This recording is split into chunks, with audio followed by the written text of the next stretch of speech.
Welcome to episode 4 of Rising Up and Finding the Power Within. In this episode, we will continue our critical discussion on the difficult yet vital topic of recognizing when to leave an abusive relationship. This is not just a matter of physical safety, it's also about emotional well-being and reclaiming your sense of self. Join us as we navigate this poignant conversation together. Remember, recognizing your worth and knowing when to leave are crucial steps in your journey toward healing and empowerment. Let's explore these themes and give you the tools you need to rise up and find the power within. This is our 4th episode on programming and how we're programmed in abusive relationships. Now, today I want to talk about when is it time to leave an abusive relationship or an abusive situation, like a job or anything like that. Deciding to leave an abusive relationship is profoundly difficult, and it's a personal decision you have to make. If you're not ready, you're not going to follow through with all the steps needed to leave. You'll be too vulnerable, and you're going to cave in and probably give in to the abuser when they come back, which I'm going to go over.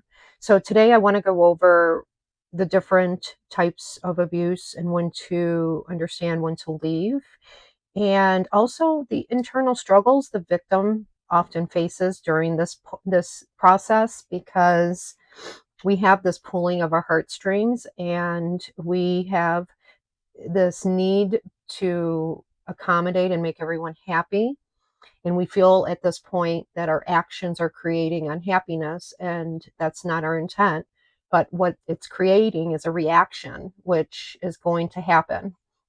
And then moving on from that, you're going to have to expect what the manipulator / abuser may do. They can range drastically. Every situation's differently, but I just kind of want to cover some of those areas. So going back to when is it time? When is it time to leave this relationship that is tearing you down in every way, shape, or form? It's time to put yourself first. And if you have children, you need to do that because you need to care for your children.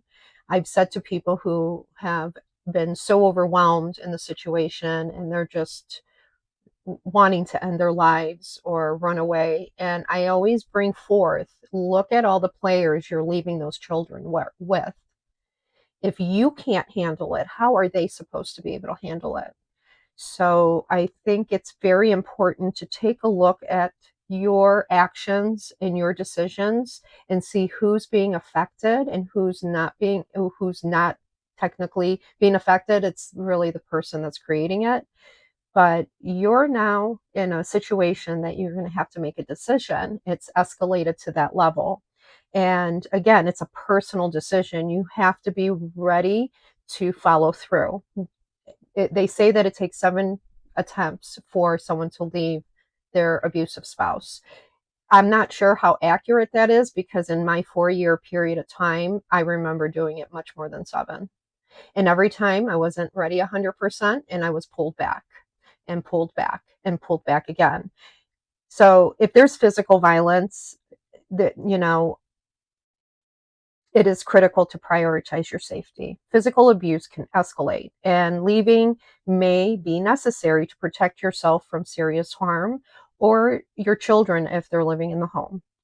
Emotional and psychological abuse, if you are finding yourself constantly being belittled, manipulated, gaslighted, and this behavior is affecting your mental health and self-esteem, it's time to take a look and see, okay, should I be staying in this relationship?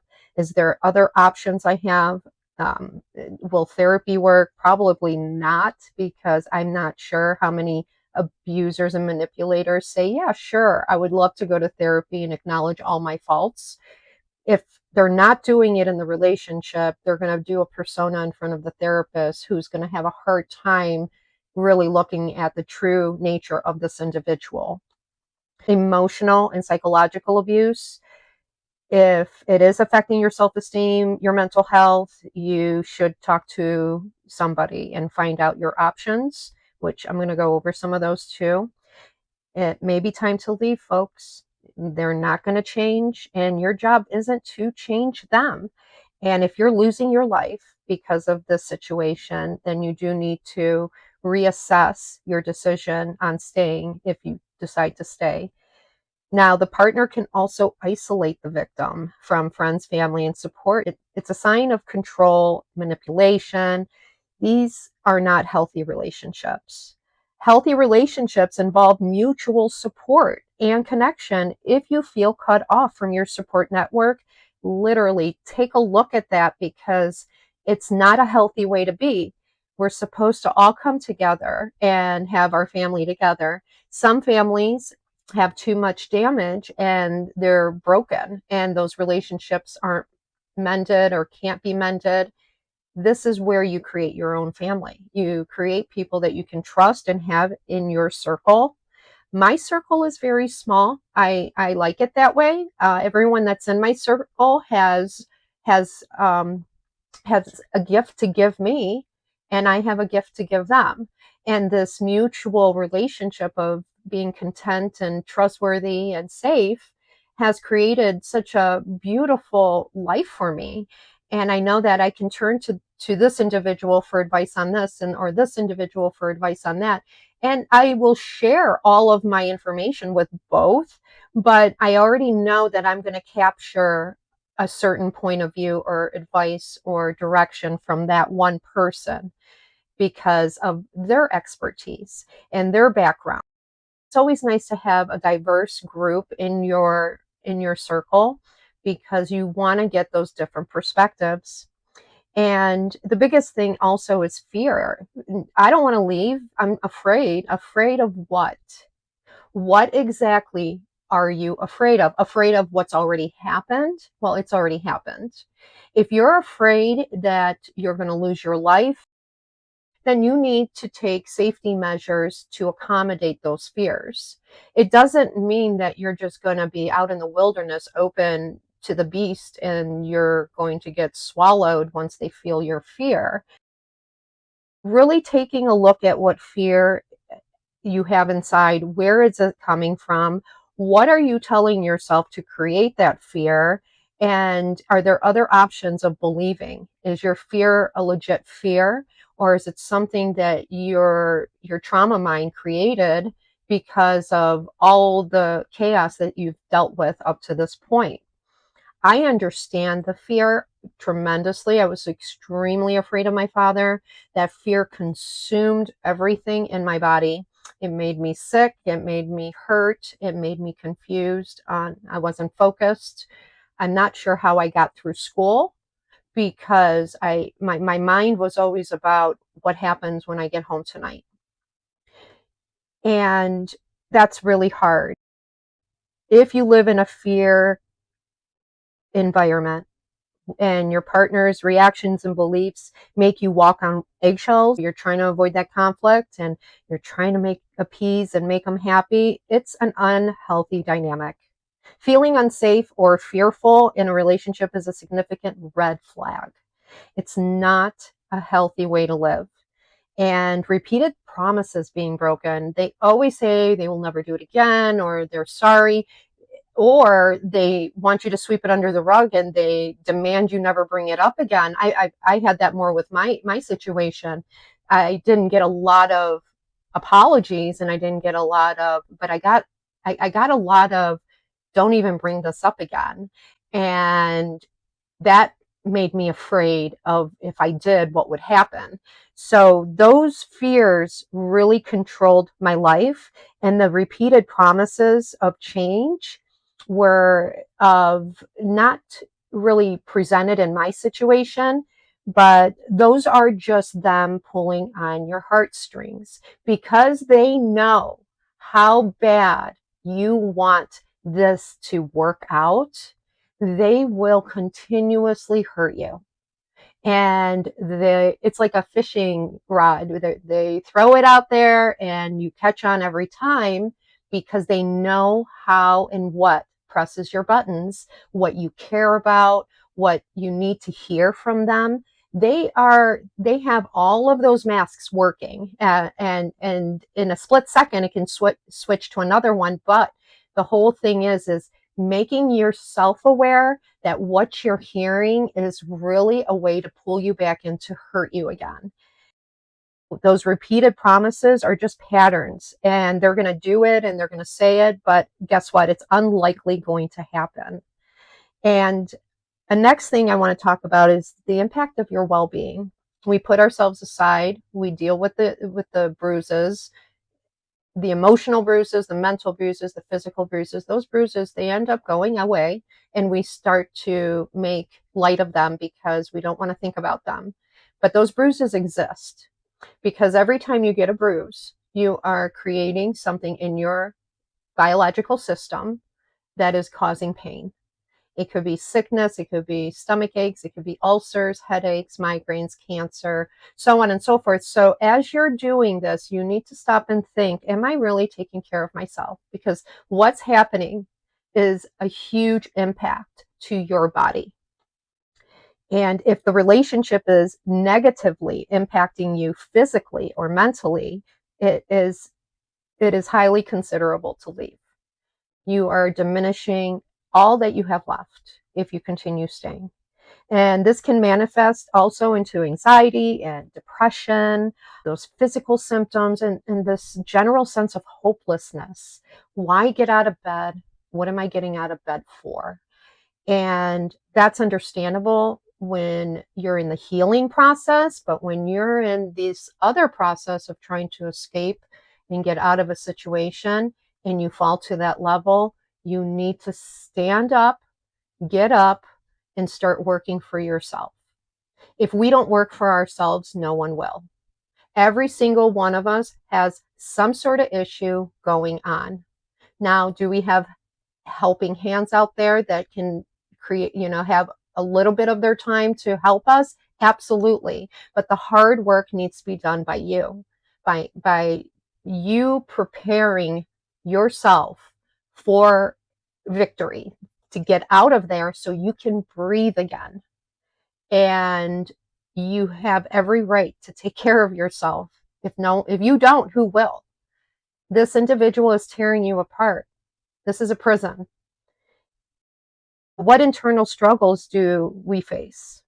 Well, I faced a lot of self-doubt. I'm going to go over that. I'm going to go over fear of the unknown. Again, there's that fear. Fear is like the number one reason we don't act. And you got to stop and say, what am I afraid of? Really? And then if you answer that, ask again, what am I afraid of? I will ask myself that same question over and over until I finally give the real answer. There's nothing to be afraid of. I'm afraid of experience and what I've seen. But what I have in front of me, I've never walked through. So what really am I afraid of? It could be a victorious moment where this abuser gets in trouble or gets arrested, or the breakup just happens and you split ties and and you move on. It could be that simple, but that fear is holding you back from seeing it, and you are unable to see it because you don't think it's possible.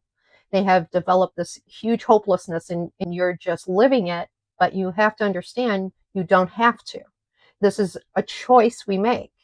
We make it because at the time when we needed those feelings to protect us, they did. But our programming is to continue using them. So when you're ready to leave a situation and the fear starts coming up, challenge that and really get to the core of what you're afraid of. And starting to research and look at avenues of help will help overcome a lot of those fears, because what you need are solutions. That's the only reason why you're afraid, because you think he or she is the only solution to your current situation in your life at that moment.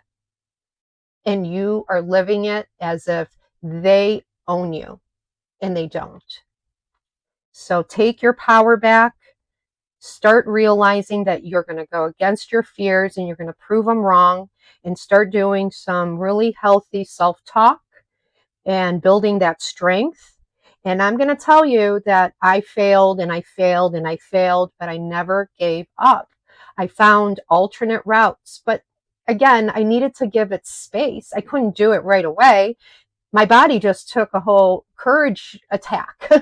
And then when you fall back down, you're like, oh, how can I be courageous again? You can, but it's a process you have to go through. And there's no set time, but you really have to observe the situation and the severity of the relationship to decide what moves you need to make to get out of that situation. We don't want anyone harmed. We don't want anyone to suffer. And this has to apply to you too. Think about it and ask, am I suffering? Am I harmed? Am I feeling pain? Is my body exuding pain? Those are going to be internal signs. And when you set boundaries, I'm going to let you know how you know someone's crossed your boundary, what your body tells you when someone crosses. And it's very important to really, really start listening to your body. Not the fear part of your body. That's the wiring part, the pain part, the silent part that just sits on the sidelines and waits for you to pay attention to it. It's time to pay attention to those areas because the abuser has consumed you mentally to where all your attention goes towards making them happy, taking away everything from you. And that's where they want to put you in. Having that self-doubt is normal. But you have it in you. If you have a will, you have a way. And victims may feel unsure about their worth. They might think they deserve the abuse, and it's not real. You do not deserve the abuse. You are not a bad person. You are a beautiful soul that was born into this world to create and beautify our surroundings. That's what we all are here for. We are supposed to feel these emotions and overcome them and guide other people. So you might be like, what's my purpose? Well, maybe you will need to help a victim down the road. That's what we do. We experience, we learn, we grow from it, then we pass on our teachings. It's really that simple. But we need to go through the dirty work or else we have nothing to share. Fear of the unknown, that can cause depression, anxiety, and things like that. And I remember in the one part of my story, if you read my book, I'm running down the hill and I have no idea where I'm going. I just got beat up by my dad in the car. I was bleeding everywhere. My adrenaline was super high. And the only thing that kept going through my head is, I got to get out of here. I got to get out of here. He's going to kill me. He's going to kill me. And I'm not sure what happened with my body at that point because I didn't feel attached to my body, but my body just went. Don't look back. Just go. And I was running down this hill. And it was the most terrifying moment. And I had no one, didn't know where I was going. It was dark out. It was, I think, around the 10 o'clock hour. And it was a very difficult fear, but it was overcame. I was able to continue pressing forward and seeing, where is this fear going to go? And it went away. I became courageous when it went away. So the only reason why that fear bothered me is because I let it. And once I ignored that fear, I had courage come in. And it was like I had wings.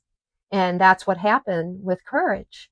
And I stood taller. I was feeling better about the fact that I made that decision and I followed through. It was a promise I kept to myself and a promise I fulfilled. They will make you feel guilty. They will make you feel shame. And you will feel these feelings on leaving the situation. You might think, gosh, I'm embarrassed and look at this as a failed relationship. What's everyone going to say? All of that self-image, those folks aren't there helping you. Those areas are not there helping you while you bear all of this pain. Why hope to please that and not take care of yourself? All of that will take care of itself. It's not even for you to worry about. And your hope for change and staying in the relationship. I used to think that if I went to the priest at the church, that he could go and have a cup of coffee with my father and get rid of the problem. I thought it was that simple. That's how naive I was. I thought it was fixable. I didn't even know the extent of the illness until I did research on it because I was programmed at such a young age. a lot of what I experienced to me was normal. And once I realized and started shifting and realizing what was normal and what was not, I was so upset. I was so angry at what he did. And another reason why people stay is dependency. It's like, well, how am I going to feed my kids and how am I going to live in this house? All of that can be taken care of. You do not need them, their money, which is dirty, taking care of your beauty and the beauty of your children. Making that decision to start from the scratch, well, guess what? At least it's going to be your power. At least it's going to be your decision, your failures naturally, because you need to build in other areas. They're holding you back. They're making you feel as if they only matter. And a lot of times those abusers will be like, oh, honey, you stay home, take care of the house and the family. And they make you so dependent on them on purpose, because then it's a reassurance to their insecurities that you will never leave them. And now they have you under their thumb. What can you expect from an abuser? Let's say you get up, you pack your suitcase, you walk out the door, and you don't look back. You're like, hallelujah, I'm free, and I'm gonna go stay with my girlfriend. I'm gonna start looking for a job, and I'm gonna get away from this. And it's a great way to think, right? What happens though? Are you done? Probably not. They are not. They're relentless, I should say. They will not give up. Their goal, you are their focus. For some odd reason, it's this weird thing, and they go psycho and they can do things, but what can you expect? They'll probably start first saying, oh, she's crazy. It wasn't so bad. I didn't do that to her. They'll minimize it. They'll even deny some of the things right to your face in front of others or even by yourselves. They'll deny their actions or their words. They will go ahead and just diminish every reality you have of those arguments, and they're insistent and they are relentless and they refuse to take accountability for their bad behavior. Next, they'll even manipulate you and guilt trip you and use that. It's like, oh, honey, I'm so sorry. I didn't mean to do. Remember when I bought you flowers and took you out to dinner last year? And they'll just start bringing things up where it was a really great time for you to mess with your heart, to pull you back in. And these guilt trip tactics, a lot of victims go back. They have this thing where I can't survive without you. I can't be without you. And the victims feel the same way at that moment because they're hopeful that the abuser isn't going to move forward and start abusing again. Anger, threats. I had a lot of anger and threats. My father thought anger and threats and violence was the best way to dominate everyone under his roof. There was a lot of violence. There was a lot of threatening, a lot of don't repeat what happens in this house. Don't let others know about it. Keep it in the household. The anger and the threats are very difficult and hard to deal with and listen to. If the victim attempts to leave, the abusers may react with anger or threats, which escalates the situation. And this can create a very dangerous environment, emphasizing the need for safety and plans when considering a departure. Make sure you are protecting yourself. Love bombing comes in. This is what the abuser will do. They'll start buying you gifts. They'll shower you with affection. They'll even buy your mom gifts, or they'll go to the extent to even gift your support system and make themselves look good. And that way they can go back to the denial and the minimization. And then that way it causes the victim to second guess what she's attempting or he's attempting to do. They'll do this love bombing, and then they'll also try to isolate. There's this reverse psychology thing. After a breakup is announced, an abuser may attempt to isolate the victim further, trying to cut off contact with friends and family, or they will isolate you from not knowing what they're doing and cut you off like you didn't matter on purpose to hurt you. They'll break it off and they'll be like, okay, you chose to leave me, then don't talk to me. And if there's children involved, if there's a reason for them to communicate, or let's say the victim is trying to clean out their things, that abuser will do things like throw their stuff out, put it out in the trash, put it on the porch. They'll just completely create this dynamic of making you feel unworthy and that you never mattered. And it's a very sad situation to go through. Leaving an abusive relationship is such a personal decision. Every story is different. Every person involved is different. Every trigger, every how much of the abuse, the extent of it is. And sometimes if it's more minimal, minor situation, you can go to therapy. But if it escalates to the point where you're losing complete control of your life, if you're losing complete control of your mind and decision making, and if you're in a physical abusive relationship, or even a sexual abusive relationship, these are red flags. Take into consideration that you need to find a safety plan, and you deserve a safety plan. And it may take you a while to fulfill and open that door and finally walk out, but creating that safety plan and getting all your ducks in a row, because you are worthy of that and you do not deserve to be punished for something you didn't do. Their trauma and whatever they went through, they carried it on and carried that baton and continued that cycle. If you want to break cycles, then you need to stand up for yourself and find that courage. Throw that fear behind you. It no longer is in you. And when it comes, overcome it with courage. Thank you for listening today. I hope that what I spoke about brought some understanding, insights, maybe direction. I'm not an expert. I'm an expert of experience, but I've done a lot of research and studies and have certifications and stuff like that. But I chose to go a different route where I did more self-exploration on my situation. Peace. You deserve to be happy. Keep on shining, because it's your time to rise up. Thank you. That concludes today's episode, and thank you for joining me on this empowering journey today on Rising Up. Remember, healing from abusive trauma is a process, and it's okay to take it one step at a time.